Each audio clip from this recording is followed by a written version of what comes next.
Gandang umaga mga kachorba. Pag ako nagising alas 5 day. Day. Kapit tayo. Mainit-init day. Kutsarain natin. Kutsara kayo mainit. Hirap mapasok. Ang kape. Liit-liit na tasa, no? Pwede ko na kukulang sa akin pag ganyan kaliit. Ano muna ako. Ano pa yung araw, oh. Hindi pa rin siya masikat. Kasi maaga pa naman. Wala pa siya. Alas 6. Kasi alis ako ngayon dito, eh. Bibisita ako sa aking mga bebe ko, Simon, Ate Zoe, pakakapasyal. Bago ako magpa-check up.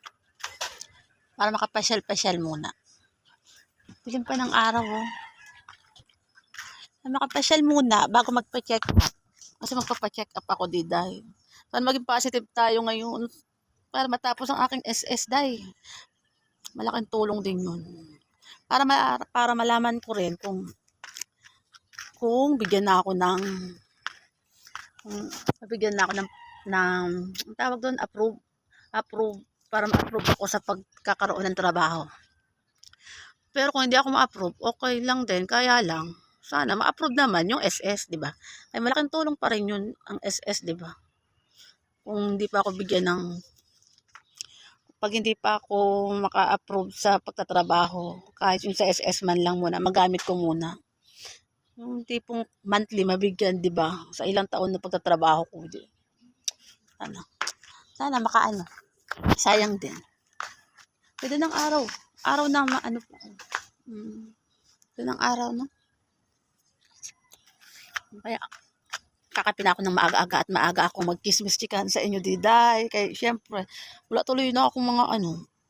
Wala na sila Ate Zoe, sa Simon. Kaya, hindi ako makaano ng ng kilikili ko, diday. Dahil dyan,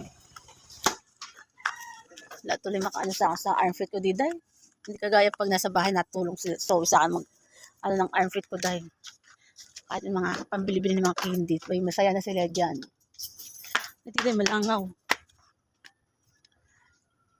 Pero mamaya pa talaga ang aming ang ano kasi ni Doc ay mga alauna. Dahil alauna. Pero marami siyang hawak na ospital. Kaya lang, sanay ako doon sa mismong pinupuntahan ko na dapat ngayong oras na to. Pero may mga meron siya mga unang oras, kaya lang ibang lugar. Kaya hindi ko alam yun dahil kung saan yun. Mahirapan lang ako. Oo nga, mas maaga-aga, kaya lang. Mahirap din, kaya maghahanap pa ako dahil. Kaya antayin ko na lang yung oras sa hospital na yon kasi doon ako nagpapa-check up talaga. At least mas tanda-tanda ako yung lugar na yun. Pero ang masaya doon, nakakapasyal ako kay Ate Zoe ko, tsaka kay Ate Simon, kay Baby Simon ko. Para makasama ko sila bago magpasko. Siyempre gusto ko sana, doon kami mag-New Year, kay Kajon, para makita namin. Sino kayo magluto ng New Year? Alam mo si Kajon, mahilig pa naman magluto. Paano makalakad-lakad na talaga tayo. Kaya sana maging positive ngayon sa aking Totoo, lagi ako nakikinig sa YouTube about sa SS. Yung mga kung ano mga good news, kung ano yung mga dapat, kung anong dapat gawin, anong dapat alam mo yung mga ganun. Kaya, lagi ako nanonood ako sa YouTube para ma-update ko lagi. Kaya gustong-gusto ko nang maipasok talagang SS. Diba? Malaki din makukuha ko dun. Malaking tulong din yun, day. Para mabigyan ko rin si Kajon. Bigyan ko si Kajon. Kahit mga prutas-prutas dyan. Para marami siya makain. Sana wag umulan kasi gagala kami.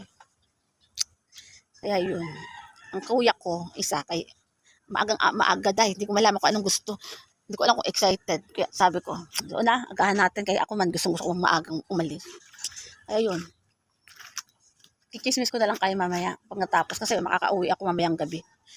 Mga hapon ako, mga gabi na kami makauwi kasi biyahe pa. Ay, naku. Sana maging positive tayo mamaya, diday. Ay, masarap ang pandesal dito. May pandesal. Alam mo naman, libre tayong pandesal dito. Ay, manghingi tayo ng pandesal. Kaya tayo manghingi tayo ng pandesal mga bakekang.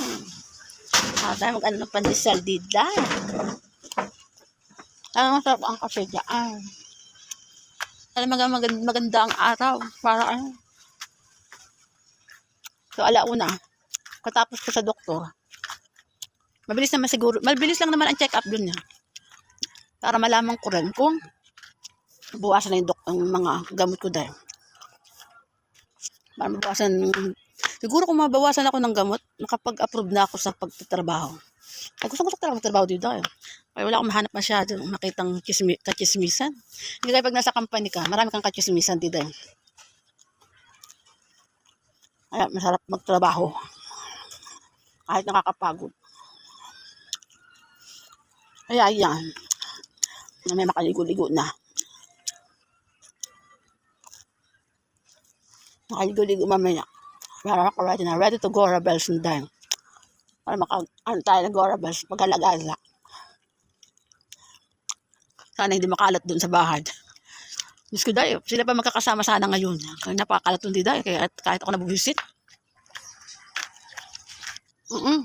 Ay, yung mga sisi ko dyan, nakasama ko sa bahay. Na mga nakakabusit, pagkatatamad din maglinis talaga di dahil. Kulang na lang pati sila itapon ko na.